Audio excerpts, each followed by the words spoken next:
Hello students, आप सभी का स्वागत है आपके अपने नॉन निर्माण एजुकेशन में। आई होप आप लोग स्वस्थ होंगे, मस्त होंगे। चलिए हम लोग आज 4.1 के पार्ट 2 में प्रवेश करेंगे। इससे पहले हमने पार्ट 1 में यह पहचाना कि द्विघात समीकरण की हम पहचान कैसे करते हैं। अब इसके आगे का सवाल क्वेश्चन नंबर 2 में टोटल 4 सवाल है। इनको बस द्विघात समीकरण के रूप में लिखना है।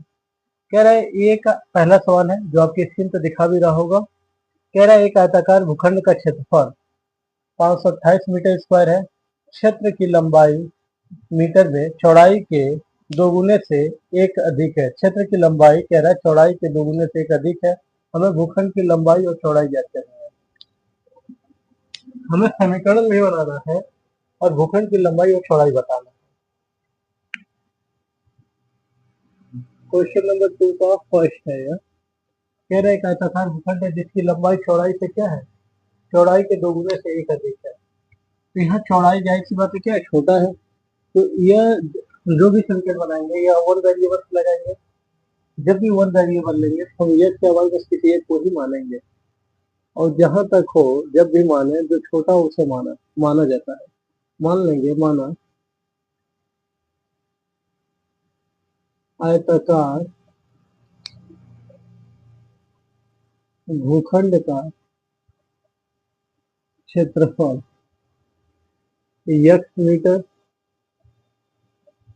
तब आयताकार भूखंड की ये क्षेत्रफल नहीं, चौड़ाई है। माना आयताकार भूखंड की चौड़ाई x मीटर, तब आयताकार भूखंड की लंबाई जो होगा, कह रहे ये चौड़ाई से क्या होगा, चौड़ाई के दोगुने से एक अधिक है। यानी चौड़ाई का हम दोगुना कर दें और उसमें एक जोड़ दें तो हमें क्या मिल जाएगा, उसकी लंबाई मिल जाएगा। यह हो गया। हमें जबकि आयताकार भूखंड का क्षेत्रफल दिया है,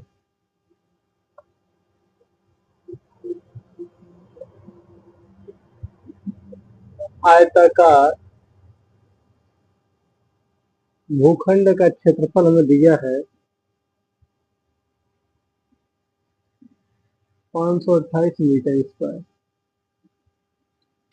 ये क्या दिया है, आयताकार भूखंड का क्षेत्रफल 528 मीटर स्क्वायर दिया।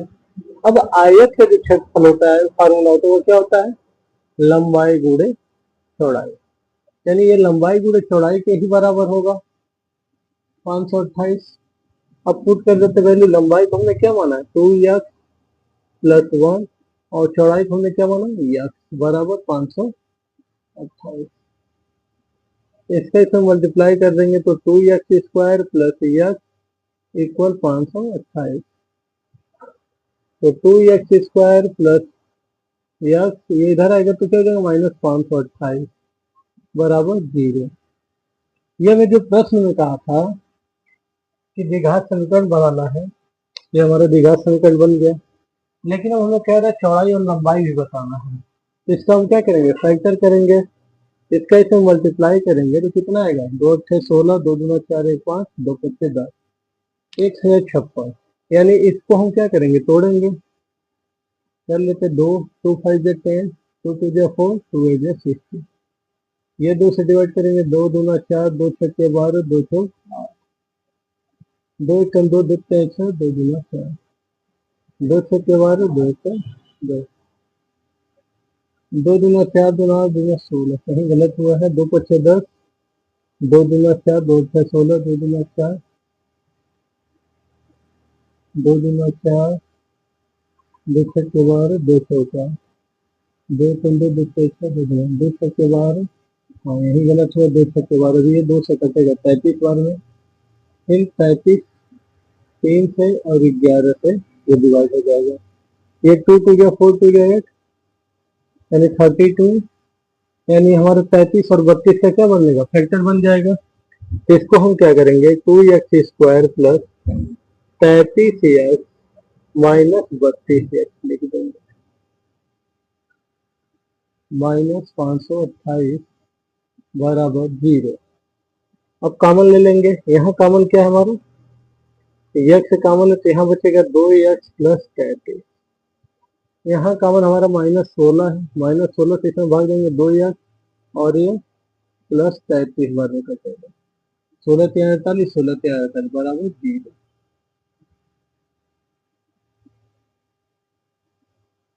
अब यहाँ से भी कॉमन ले लेंगे तो यानी 2x प्लस 33 और ये हो जाएगा x माइनस 60 बराबर 0। या तो तो या तो हमारा 2x प्लस 33 बराबर क्या होगा 0। तो 2x इक्वल टू क्या होगा माइनस 33। ये 2 को उधर ला जाएंगे तो बटे में हो जाएगा, यानी x की वैल्यू क्या आ जाए, या तो ये x माइनस 60 इक्वल टू क्या होगा 0। तो x इक्वल टू कितना होगा 16। क्योंकि x की वैल्यू यानी लंबाई चौड़ाई ऋणात्मक हो नहीं सकती या धनात्मक भी नहीं हो सकता, तो इसे हटा देंगे। लिखेंगे क्या अतः आयताकार भूखंड का भूखंड की चौड़ाई जो है वो कितना है 16 मीटर। हमने चौड़ाई क्या माना था x मीटर, तो x की वैल्यू कितना है 16। तो आयताकार भूखंड की चौड़ाई कितना हो गया 16 मीटर। तथा लिखेंगे तथा आयताकार भूखंड की लंबाई में क्या माना है 2x प्लस 1। तो यहाँ पे वैल्यू पुट कर देते हैं 2, x की वैल्यू 16 प्लस 1, तो 16 दूना 32 से 33 मीटर आ गया। यानी उसकी जो आयताकार भूखंड की लंबाई है, ये चौड़ाई है वो 16 मीटर और लंबाई 33 मीटर है। अब से पूरे सवाल को समझ लेते हैं। कह रहे हैं कि आयताकार भूखंड जिसकी चौड़ाई जो क्षेत्रफल में दिया है और कह रहे उसकी चौड़ाई, उसकी जो लंबाई है चौड़ाई के दोगुने से अधिक है। सबसे पहले हमने चौड़ाई को मान लिया, चौड़ाई का दोगुने में जोड़ देंगे तो उसकी लंबाई की इक्वल आ जाएगा। फिर आयताकार भूखंड का क्षेत्रफल यानी जो दिया वो लिखे हैं, और आयत के क्षेत्रफल का फार्मूला क्या था लंबाई गुणे चौड़ाई। उस फार्मूले से हल करने से हमारे ये क्या बन गया समीकरण बन गया। अगर हमें सवाल में कहता बस केवल समीकरण बनाएंगे तो हम यहीं तक करके छोड़ देंगे। हमें यहाँ पे कहा लंबाई और चौड़ाई भी बताना है, इसलिए इसको हम क्या किया इसका फैक्टर कर दिया। फैक्टर आपको पता है बीच वाले को ही दो भाग में तोड़ा जाता है, ऐसा इस पर का तोड़ा जाता है इनके इनके मतलब समीकरण में कोई अंतर ना हो, कोई इफेक्ट ना पड़े। इनको तोड़ के हल कर देंगे तो हमारे ये को मतलब चौड़ाई और लंबाई की वैल्यू आ जाएगा।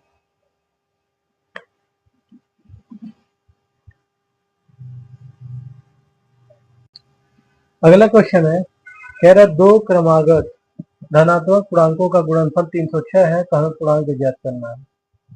कह रहा दो क्रमागत संख्या है और उनका गुणनफल हमें दिया 306, तो कह रहा है वो संख्या में बताना है।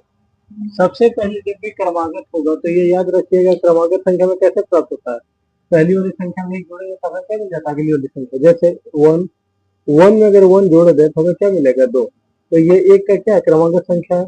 अब 2 में एक जोड़ दे तो उसकी अगली क्रमागत संख्या, 3 में एक जोड़ दे तो उसकी अगली क्रमागत संख्या।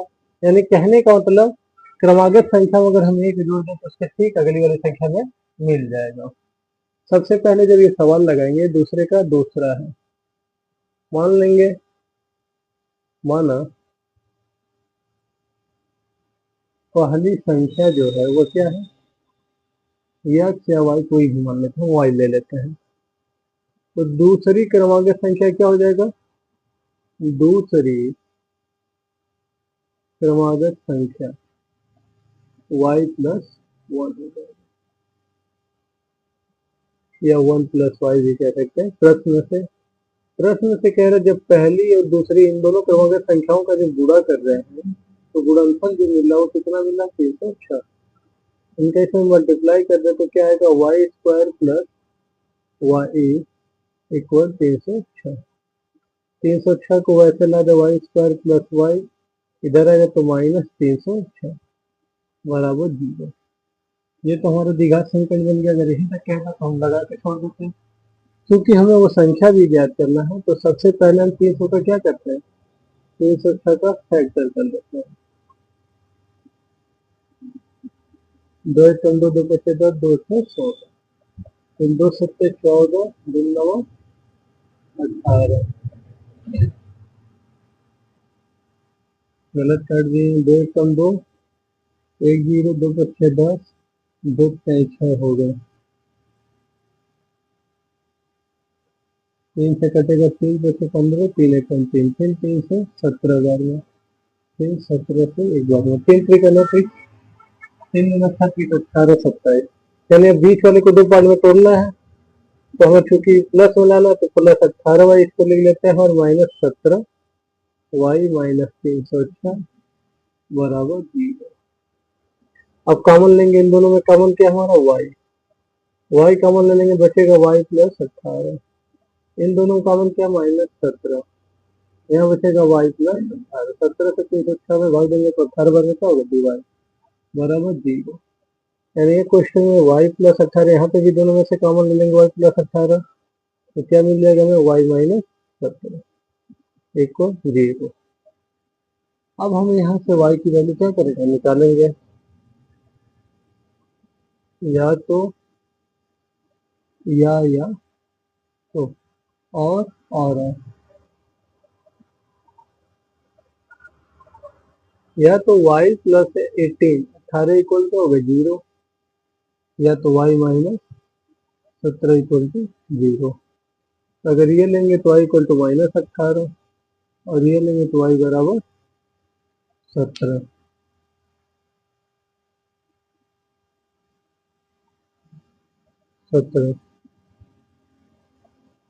और क्योंकि सवाल में ध्यान से देखिएगा, कह रहा है धनात्मक पूर्णांक हमें दिया है, यानी जाहिर सी बात है ये हम माइनस वाला छोड़ देंगे, ये वाला लेंगे। हमें सवाल में कह दिया दो क्रमांक धनात्मक पूर्णांकों का गुणनफल, तो प्लस वाला लेंगे, लिखेंगे अतः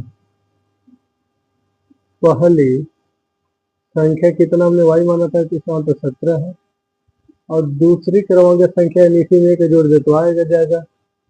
दूसरी क्रमागत संख्या इसी में एक जोड़ दे तो हमें क्या मिल जाएगा, अगला क्रमागत संख्या मिल जाएगा, तो कितना आ गया, 18। ये हमारा हो गया इसका आंसर। अगर हमें धनात्मक पूर्णांक नहीं कहा होता तो हम इसका लेके चलते, तो माइनस 18 माइनस 17 आता, क्योंकि हमें धनात्मक पूर्णांक कर दिया तो ये माइनस वाला छोड़ दिया, प्लस वाला ले लिया।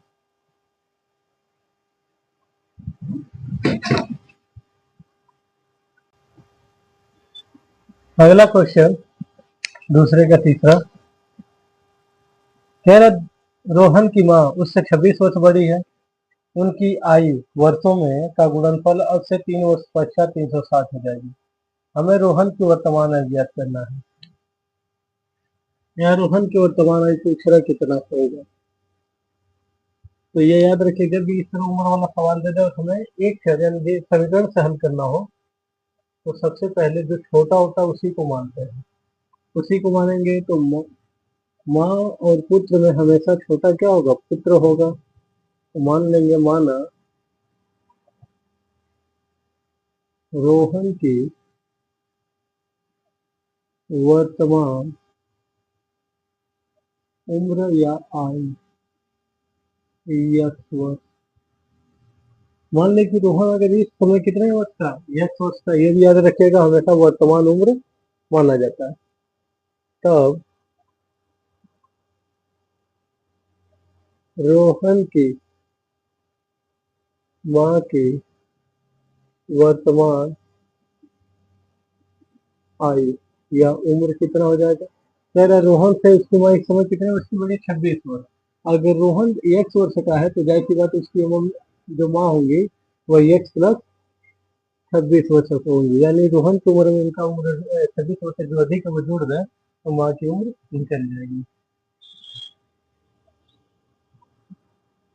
अब प्रश्न से आते हैं, अब ये 3 वर्ष बाद रोहन के क्या हो जाएगा, 3 वर्ष पश्चात रोहन की आयु, अगर इसमें रोहन एक्स वर्ष का है तो 3 साल बाद एक्स प्लस 3 वर्ष का होगा। मान लीजिए कोई अगर बच्चा 10 साल का है तो 3 साल बाद कितने का होगा, 13 साल का, यानी वर्तमान उम्र में वो जोड़ दें तो वो निकल जाएगा बाद वाला। ऐसे ही तब रोहन की माँ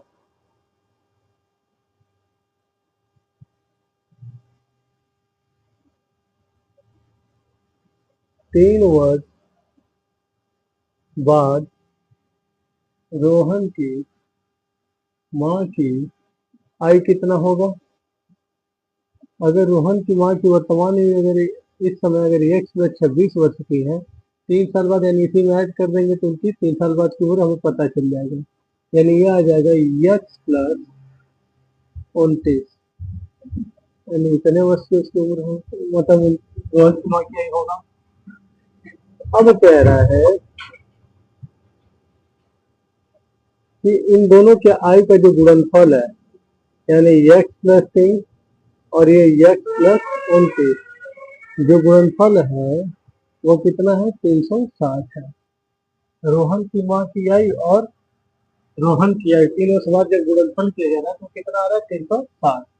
इसको हल कर लेते हैं, एक्स का एक्स में मल्टीप्लाई करेंगे तो एक्स स्क्वायर प्लस 29 एक्स, 3 से मल्टीप्लाई कर देंगे 3x, और ये 3×9 = 27, 3×6, 6×2 = 8 बराबर 360। यानी ये हो गया एक्स स्क्वायर, 29 में 3 जोड़ेंगे तो 32x प्लस 87, 306 को इधर लेते हैं तो माइनस 300, 360 को इधर लेंगे माइनस 360 बराबर 0। यानी हमें मिलेगा क्या? एक्स स्क्वायर प्लस 32x, ये घटा देंगे 10 में 7 गया 3, 15 में 60 गया 60, 273 इक्वल 0। अब हमें इसका क्या करना है? फैक्टर करना है। 273 का अगर हम फैक्टर करें तो क्या आएगा? ये 3 से डिवाइड होगा, 3×9 = 27, 3×3, 3×7 से 13 बार में, 13 से 1 बार में 21 और 13, 7 के 23, 3×9 = 27, 3×3,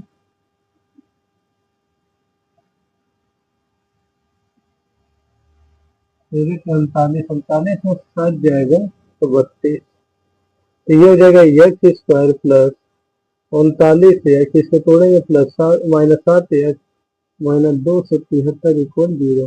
ये याद रखिएगा, इसके से मल्टीप्लाई करेंगे तो माइनस 273 एक्स स्क्वायर आएगा।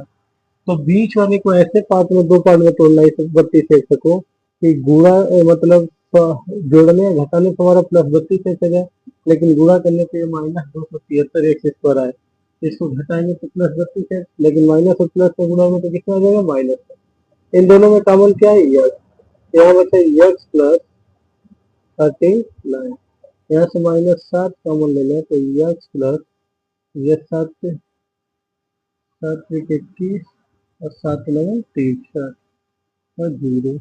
यानी हमारा एक्स प्लस 39 और एक्स माइनस 7 आएगा इक्वल 0। या तो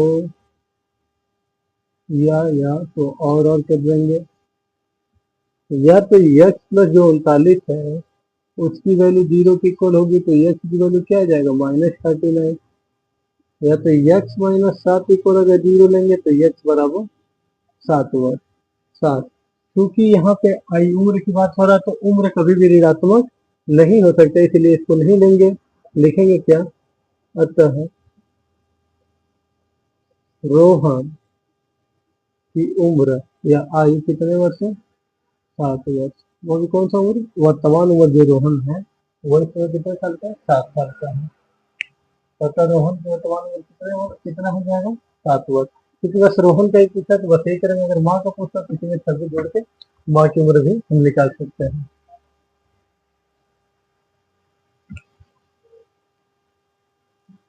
अगला क्वेश्चन है, ये प्रश्नावली 4.1 का लास्ट क्वेश्चन कह रहा है रेलगाड़ी 480 किलोमीटर की दूरी समान चाल से तय करती है।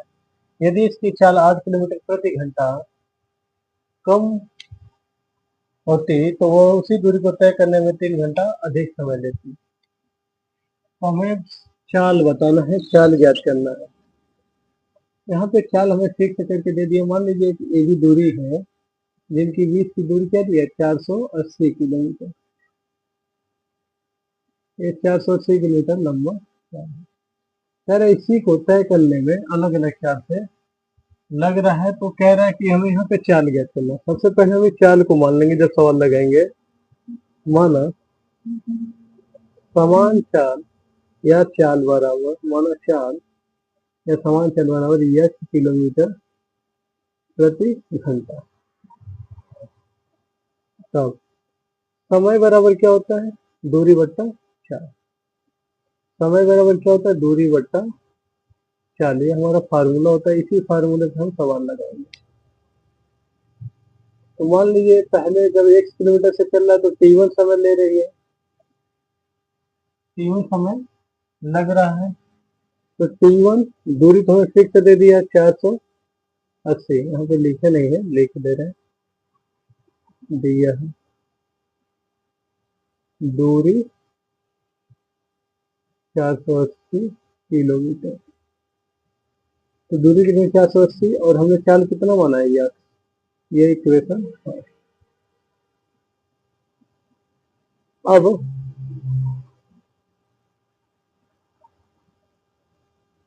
चाल 8 किलोमीटर प्रति घंटा, 8 किलोमीटर प्रति घंटा कम करने पर प्राप्त नई चाल, प्राप्त नई चाल। पहले तो रेलगाड़ी कितने किलोमीटर प्रति घंटे के हिसाब से चल रही थी? 1 किलोमीटर से। अब 8 किलोमीटर कम हो गया प्रति घंटा, तो उसकी नई चाल क्या हो जाएगा? x माइनस 8 किलोमीटर प्रति घंटा। तो उसकी नई चाल क्या होगा? x माइनस 8 किलोमीटर प्रति घंटा।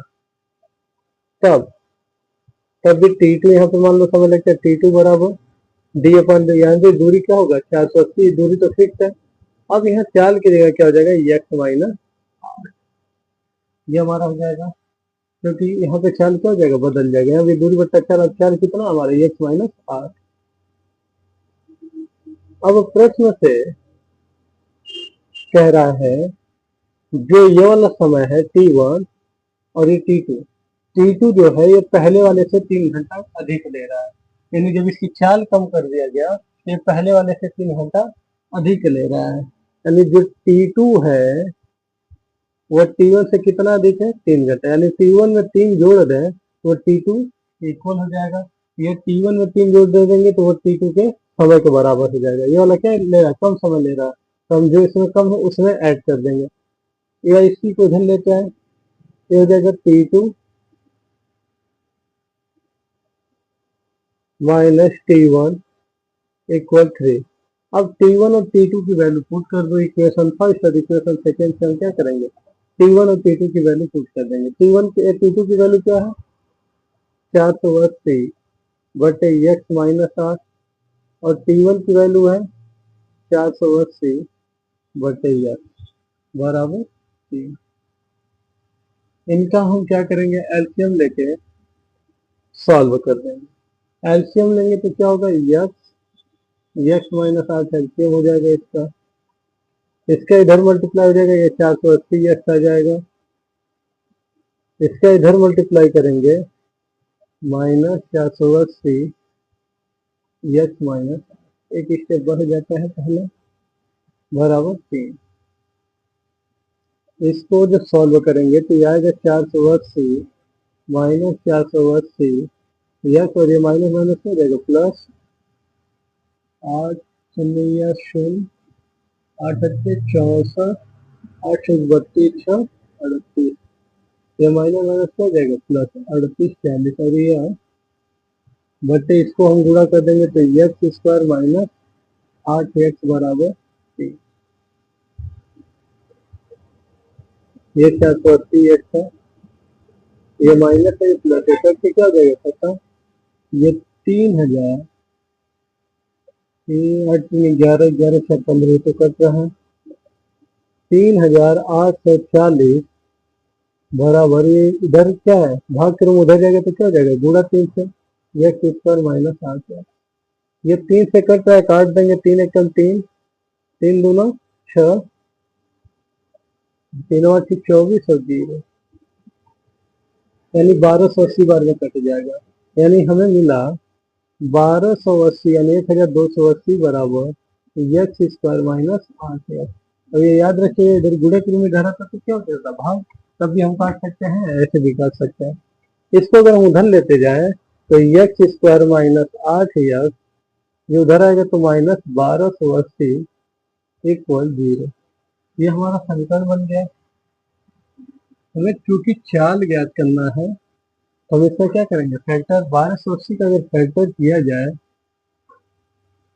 क्या मिलेगा हमें, 2 छक्के 12, 2 चौक 8, 2 शून्य 0, 2 तेईस 2 दूना 7, 2 शून्य 0, 3 2 से कटेगा, 3 2 से काटेंगे, ऐसे ये 2 से कटते हुए जाएगा 10, 5, 5 से 1 बार।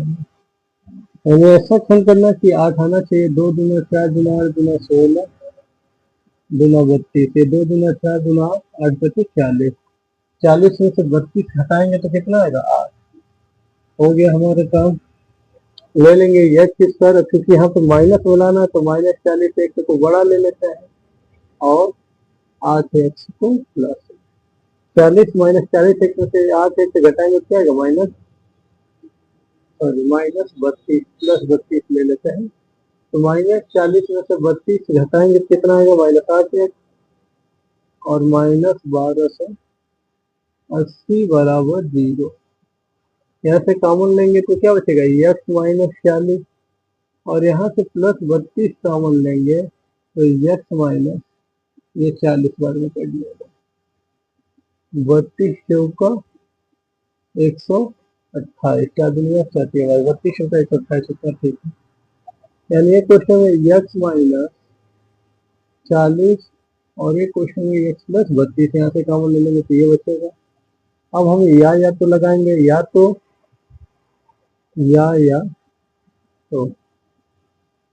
एक्स -40 की वैल्यू क्या होगा, 0 की इक्वल होगा, या तो एक्स प्लस 32 यानी 32 की वैल्यू 0 होगा। यहाँ पे एक्स की वैल्यू कितना आ गया 40, यहाँ पे एक्स बराबर -32। अब चूंकि ये याद रखिएगा ये हम क्या लगा रहे हैं, चाल, तो चाल कभी भी ऋणात्मक नहीं हो सकता, निगेटिव इसका चार्ज नहीं हो सकता, तो ये हटा, ये नहीं लेंगे। लिखेंगे क्या, अतः जो रेलगाड़ी की चाल वो कितना है, अतः रेलगाड़ी की चाल 40 किलोमीटर पर आवर या 40 किलोमीटर प्रति घंटा कह सकते हैं। अतः रेलगाड़ी की चाल कितना आ गया 40 किलोमीटर प्रति घंटा। आज के लिए इतना ही, अगला चैप्टर हम नेक्स्ट सेशन में देखेंगे। तब तक अपना ध्यान रखिए, स्वस्थ रहिए, मस्त रहिए और पढ़ाई में लगे रहिए। Take care, bye bye.